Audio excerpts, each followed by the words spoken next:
Good to see Phillip get the Offensive Player of the Week. And then as I saw that, my heart sunk because the Defensive Player of the Week was Solomon Thomas. And the plays that he made as a three technique, watching the tape, extremely impressive for Stanford. He pretty much was a one-man wrecking crew in that game. Stanford's a very good football team. They've played a really tough schedule so far, and I've been impressed with what they are doing. You know, Coach Shaw does an excellent job with them. You know, they're big, powerful. You know, their best player didn't play last week and got beat up a little bit, I think, in the game before. But I imagine we'll see Christian. I would expect we would. So they're a very, very good football team, and went to Notre Dame and won there without their best football player. I think that's pretty impressive. So I'll take any questions at this time. Coach, obviously your goals are bigger than just getting to a bowl game, but now that you're just one game away from bowl eligibility, is that a carrot you can kind of dangle in front of your team? We're talking about Pac-12 championship, so every game matters. And if we do that, then we'll get to bowl game too. So all we're talking about is trying to win a Pac-12 championship, and you know, we kind of, in a little bit of a way, kind of control our own destiny in a way. So which is good. Coach, yourself and the players seem to have done a really good job all season of with the one game at a time sort of approach. Does that become more challenging, more difficult to preach as the wins pile up and these games get bigger and bigger? It makes it easier to preach, to be honest with you. When you're winning and you know the next game's bigger, they get up for it. It's harder to preach when you're losing because, you know, here we go again, so to speak, in a way. You got to get them up. You got to find more motivation. I don't have to motivate them. They're going to play Stanford. They're in first place in the Pac-12 South, and they're rolling, and they want to keep doing that. So I do motivate them, but I don't have to do as much. And they understand the importance. So when they come to practice and they watch film and they realize there's something on the line that hasn't ever been there before for them, that's exciting, and they're excited when they come. Coach, out of curiosity, what has a guy like Alex Kelly brought to this team? Wow. Too long for me to sit here and say, to be honest with you.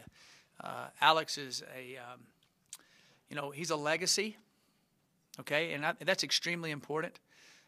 His dad loves this place. He loves this place. He's always wanted to be a Buff. And you hear that all the time, but when you actually get to live it and do it, and he's been here through, a lot of rough things, and his leadership on that football team, he's very well respected by his teammates.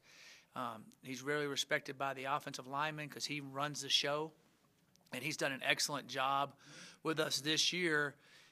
Him and the quarterback are the key of us going fast, and he is able to get us up there, get the calls out quick, see it, go with it, and he's had excellent snaps, and that keeps the flow going. So Alex is played really well for us, but off the field, the type of person he is, the type of charisma he has, and he has that infectious love for CU, and I think that's extremely important, especially as we've been trying to build this, and as we keep building it, he's a big, important part of that.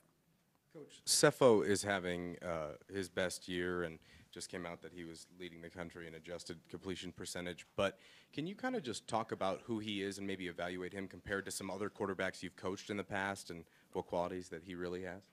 Wow. I've said a lot about Sefo over the years. The best thing I can say, I can say a million things about Sefo, and I'm not going to compare him to other quarterbacks I've had because I loved them all.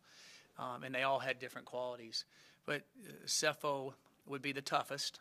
I've said that a lot, and I think y'all see that. And then the other thing is he's also extremely mentally tough. And our team has caught up with Sefo. And he just kept pushing and kept going and kept working.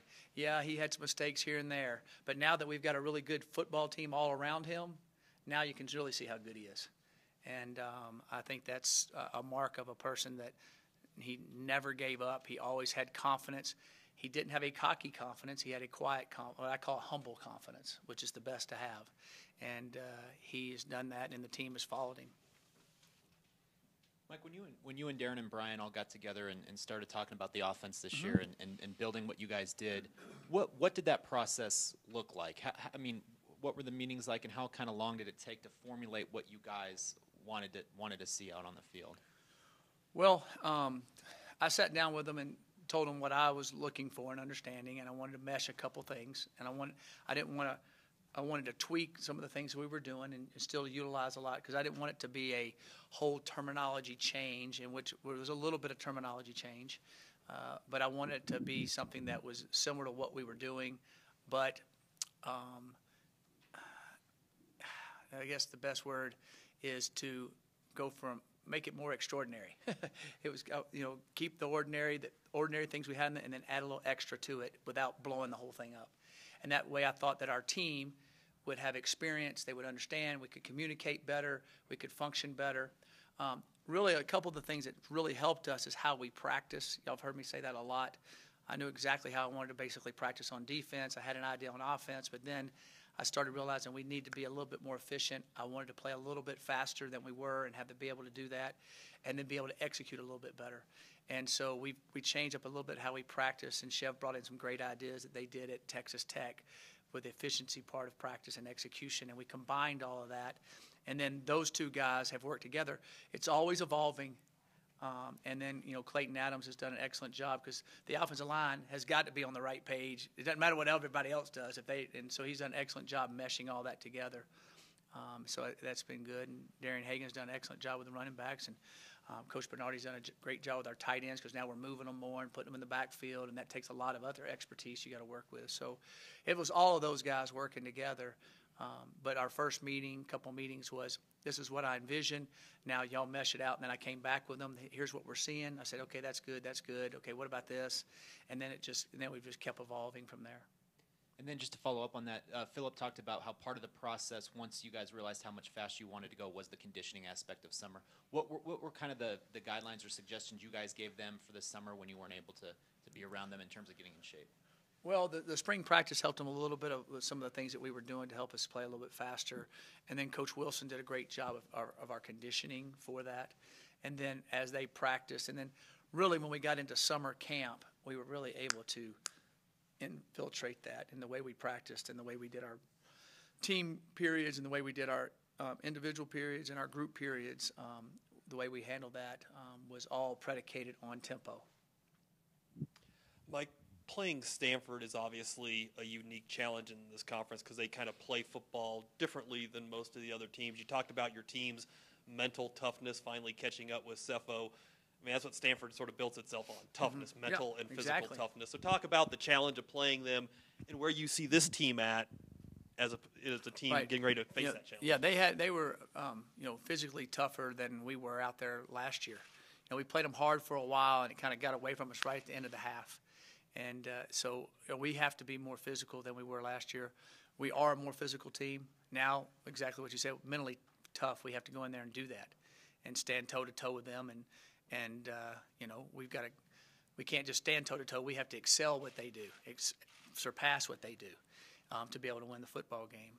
And so that's a big challenge for us. Our guys do remember last year playing hard against them, but them kind of taking it to us for sure. And so they've got to go in there with that mentality. All week we have to have that mentality. We are a tougher physical football team than we have been, and that's been a process. It did not just happen this year. Every year we kind of got a little bit better, and then it all kind of came to fruition this year with the maturity of the team and the guys that have played and understand it.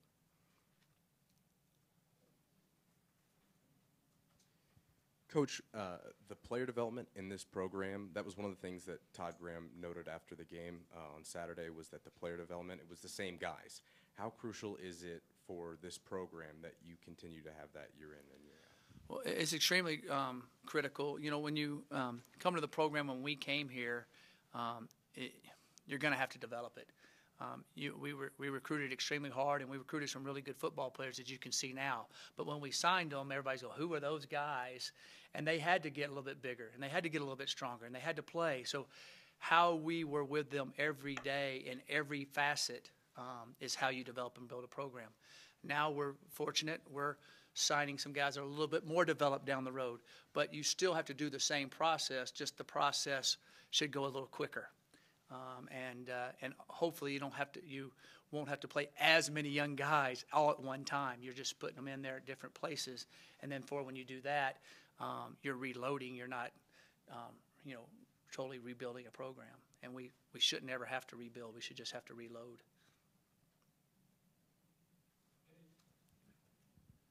How close is Addison Gillum to being the player he was as a freshman in your estimation? Wow.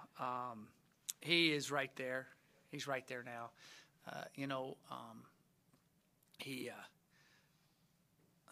It's just been turmoil. That's just the best way to explain it. It's been turmoil for him. And to see him walk, I might start crying. To see him walk through it like he has been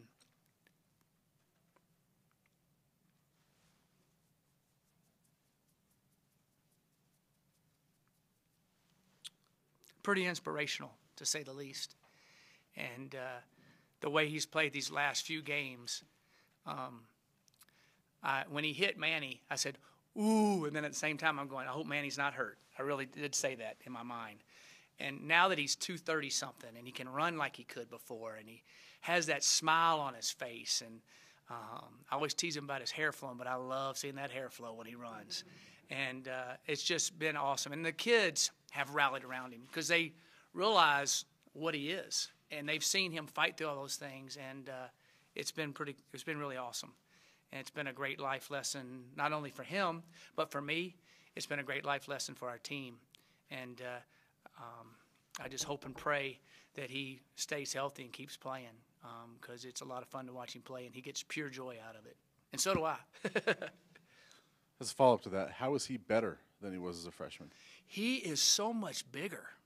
I mean, when you watch him take on linemen and stuff, before he could slip them, but if you ever had to face him up, he would kind of get driven back.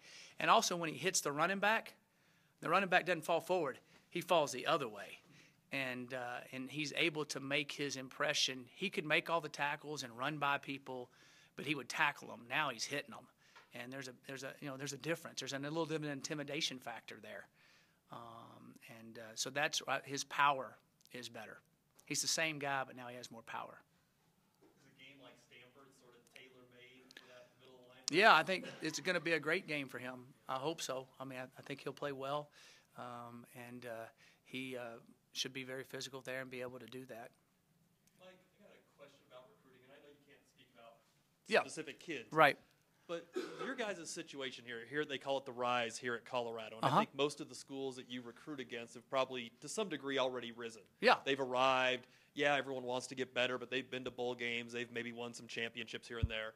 But with you guys, with this initial rise, you haven't been there yet. This program hasn't arrived.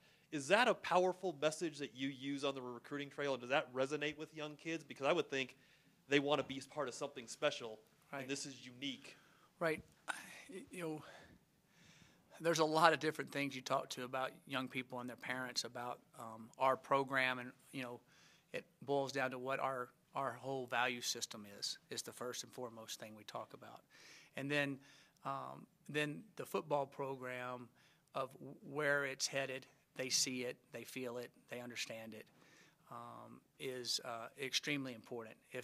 If we weren't going in the right trajectory, a lot of these young men that have committed to us now would not have. And then, also you add in the facilities. I call the facilities the icing on top of the cake. The facilities are phenomenal. And once they see everything, it really helps. But definitely them believing and also seeing that, we feel like that we don't feel like we know that we're going to be a top program in the country and be able to compete year in, year out, to have an opportunity to be a Pac-12 champion, is where we're headed, and they see that. And we're 5-2 right now. We got a lot of big games ahead of us, and we need to finish a lot of those games, and I believe we will, and that will all help recruiting for sure. You just talk a little bit about your kicking situation. It's fluid. It's the best thing I can tell you. Those young men are working hard. Like I said, they're relatively young in kicking the field goals and the extra points and the pressure of that. And so far, it really hasn't hurt us. It's not helped us all the time. It's helped us a few times. We'd like it to help us every game. And they've got good legs. They're working at it. They had a really good day today. And the good thing about both those young men, they're working extremely hard, and I think they're, both of them want to be the kicker all the time. But if one of them's not doing good, we can put the other one in. The other one's always performed, so that's a good thing. And we'll just keep working at it as we go from there, and see how it works out. You looking forward to going back to the Bay Area? Is this your first trip back to that area since you got here? No, we played Cal. I don't even want to talk about that game. So, yeah, we always like going back to Bay Area, but it's really not a time to really see friends and that type of thing. We won't have any time to really do that. I know that I've had a lot of texts and phone calls from a lot of my former players from San Jose State that'll be in the stands and at the game and that type of thing. And so after the game, I'll probably get to see a few of those guys before we get on the bus to head back. That was a very special place in our families' lives for the 3 years we lived there. Philip was asked this, but who do you think has the best hair on the team? Who has the best hair on the team? Sefo. Yeah, Sefo. Who's got the worst hair in your opinion? I don't. No, I'm just teasing. I don't know who has the best hair on the team. I know some of them, they need to get haircuts. I know that. I tell them that all the time. So who's the worst hair on the team? Well, who most needs a haircut? Oh, shoot. I don't know. I tease Moeller all the time because his hair just bushes out. But I don't know what it is about the hair hanging out the back of the helmets, but I guess Palomalo started all that, I guess, back when it kind of got going. The best hair on the hair team, everybody would say it, is NJ Fallows. He could do the commercials. I mean, there's no doubt.